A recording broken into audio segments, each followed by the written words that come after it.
아, 지역이요? 어.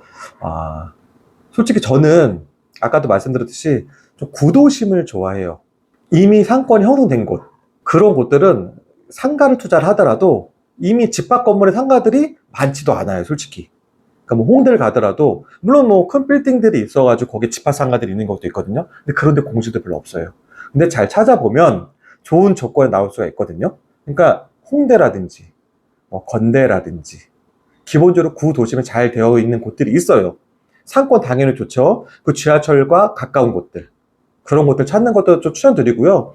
그리고 새롭게 아파트 단지들이 많은 곳들이 좀 있어요. 근데 예를 들면 아파트, 옛날에 아파트 단지가 택지 개발도 아파트 단지가 됐는데 그 당시에는, 과거 그 당시에는 상가의 비중이 굉장히 적었어요. 그 대표적인 곳이 어떠냐면 그 광장동. 혹시 광장동 아세요? 네. 거기는 공실이 없어요. 상가들이 잘 교체도 되지 않지만 상가들이 공실이 났더라도 바로바로 들어와요. 왜냐하면 그곳을 가보면 아파트 단지가 굉장히 많거든요. 학군지잖아요, 거기 또. 강북의 대표적인 학군지이기도 하고. 근데 실제로 가보면 공실도 없고 상가 개수가 굉장히 적어요. 그리고 상업용 부동산에서도 마찬가지고, 건물도 마찬가지고, 상가도 마찬가지고, 포인트는 뭐냐면 고층을까지 채우는 게 굉장히 어려워요.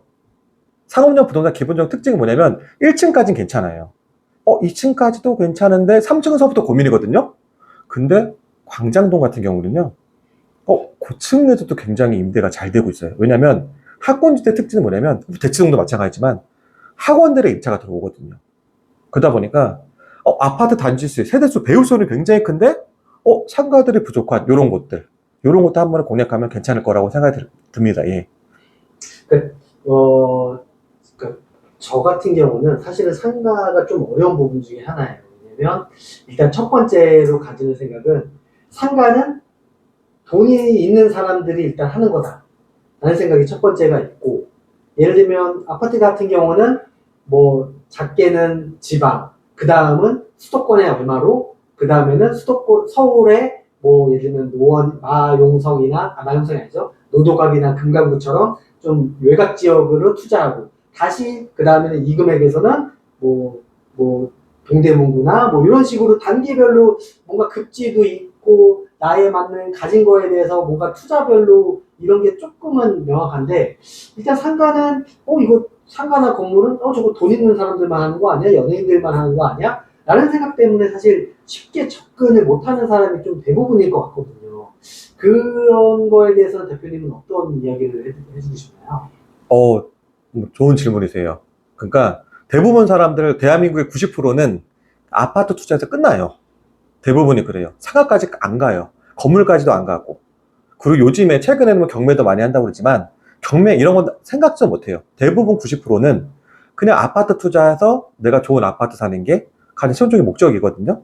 그러니까 내가 잘 알아보지도 못하고 잘 모르는 분야다 보니까 막연한 조금 두려움과 궁금증이 있어요. 약간 동떨어져서 생각한다는 거죠. 저거는 내가 할 수 있는 영역이 아니다고 생각을 하는 거죠. 근데 가장 중요한 건 뭐냐면 상가 투자는 레버리지, 그러니까 대출을 좀 많이 받을 수 있거든요. 건물도, 상업용 부동산, 건물도 마찬가지고요. 그러니까 대출을 많이 받을 수, 이용을 하는 거죠. 그러니까 상가가 예를 들면 5억짜리 상가면 80% 대출 받으면 내가 4억 원 대출 받고 1억만 있으면 되거든요. 그리고 또 보증금이 있어요. 임차인들은 그냥 월세만 주는 게 아니고 뭐 예를 들면 뭐 보증금 5천에 월세 200 이렇거든요. 보증금도까지 까여요. 그러면 내 돈 5천만 원으로 상가 5억짜리를 80% 대출해서 살 수 있거든요. 이런 공식이 건물도 마찬가지예요. 건물도. 물론 대출에 대한 금액 자체는 뭐 은행마다 그리고 뭐 정책마다 다를 수도 있고, 그리고 내가 뭐 개인 사업자로 사느냐, 법인으로 사느냐, 이런 차이점은 있지만 기본적인 패턴 요거예요. 그래서 내가 뭐 예를 들면 아는 뭐 관심 있는 지역이 있단 말이에요. 그러면 부동산을 찾아가 보는 거죠. 내가 뭐 아니면 인터넷 찾아봐도 많이 나오거든요. 매물 같은 거 금방 찾을 수 있거든요. 그러면 내가 평소에 잘 아는 곳이 있어요. 그 곳이 입지도 좋아 보여요. 그리고 상가로 나왔어요, 일단. 1층 상가, 예를 들면 1층 상가고 나왔는데 궁금한 거예요, 이게. 딱 가보니까 뭐 부동산 가봤죠. 가보니까 이제 매물로 나와 있는 거죠. 물론 임차인도 있고. 그럴 경우에 이거 매물로 매가 얼마나 하냐고 물어보는 거죠. 그러면 거기서 뭐 예를 들면 5억에 나왔습니다. 그러면 요즘 부동산들은 다 연결시켜줘요. 대출 상담까지 다 연결시켜주고, 이게 대출 이미 알고 있는 경우도 많아요. 부동산에서. 아, 이거는 지금 보증금 5천에 월세 200을 받고 있고, 매매는 5억에 나왔는데, 대출은 한 뭐 4, 5까지는 나옵니다. 까지 대놓고 말씀해 줘요. 왜냐면 그분들은 이제 거래를 하기 위한 조건들 이미 다 조건을 만들어 놓고 브리핑을 해야 되기 때문에. 그러면 내도 5천만 원에 살 수가 있는 거예요. 근데 이게 내가 너무 마음에 드는 거예요. 수익률을 또 따져보니까 너무 괜찮고, 그럴 경우에는, 내가 뭐, 내고도 할 수 있는 거죠. 사안에 따라 가지고 뭐, 저 그러면 이 매물을 좀 사고 싶은데, 뭐, 1,000만 원 정도 내고가 가능합니까? 거기서 뭐 매도인께서 뭐, 운이 좋아서 뭐, 그렇죠. 좋은 뭐 좋은 임차인분도 있고, 좋은 뭐 매수인들 만나가지고 잘 굴러가 얼마나 좋겠습니까? 근데 쿨하게 뭐 거래하겠습니다 해가지고, 그래가지고 내가 1,000만 원 깎아서 뭐 거래할 수도 있는 거고요, 이제. 예. 일단은, 상가든 건물이든 내가 뭐 이 가격으로 돈이 없어서 한다는 생각을 하면 안 돼요. 오히려 적은 돈으로 더 높은 걸 살 수가 있는 게 이 상업용 부동산이에요. 내가 5억을 갖고 있으면 지금 아파트 같은 경우 내가 5억도 지금 대출 규제가 생겼으니까 뭐 6억 대출 받으면 11억짜리 아파트 살 수 있는 거잖아요. 예를 들면.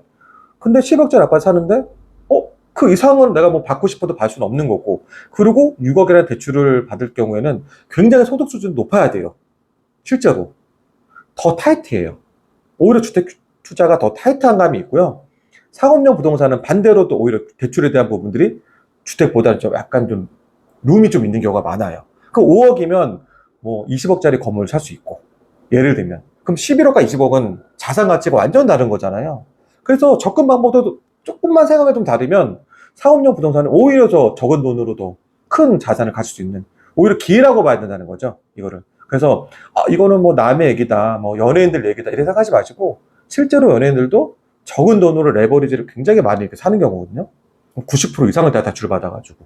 그러니까 내 현금이 또 특히 좋으신 분들은 과감하게 사업용 부동산을 뭐 투자를 좀 알아볼 필요도 있고, 그리고 뭐 내가 지금 갖고 있는 현금이 적다고 생각해가지고 이거 남의 얘기지 이런 게 아니고 한번 적극적으로 좀 알아보시는 게, 그러면 이게 내가 기존에 생각했던 것보다는 다르구나. 상업용 부동산이 실제로는 그렇게 어려운 게 아니구나도 접해보면 느낄 수가 있을 거예요, 아마.